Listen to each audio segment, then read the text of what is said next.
First on Fox, a long road to recovery for storm victims. We are hearing from the pastor of a North St. Louis church that lost almost everything in that May 16th tornado. Fox News' Max Dieknight joins us now with their story of resilience. Max. Yeah, Shirley, that's the word. Bishop Aaron Calhoun of True Love Divine Church has spent his entire life giving back to his neighbors in North St. Louis. Now he's having to learn how to receive help while still serving his community.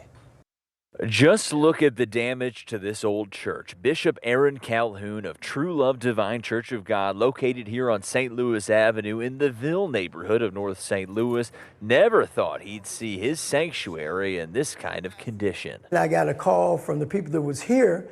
They said, "Pastor, the roof is blown off." Calhoun, the longtime pastor of this tight-knit congregation on the north side, says they lost almost everything in the storm, and they just finished renovating the church too. But he says through his faith, he can see a greater purpose behind this setback, a calling amid the chaos. The church reminds me of people that come to us.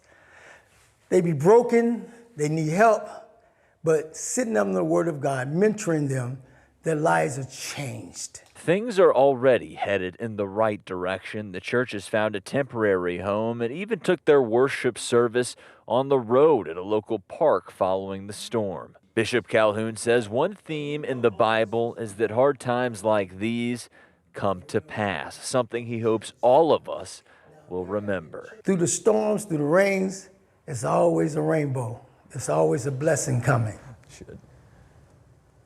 Oh, Pastor Calhoun's a good guy, and he will also be featured in our upcoming Fox 2 special report, Rebuilding St. Louis. That'll air tomorrow right here on Fox 2 News at 6. Shirley. All right, Max, thanks so much.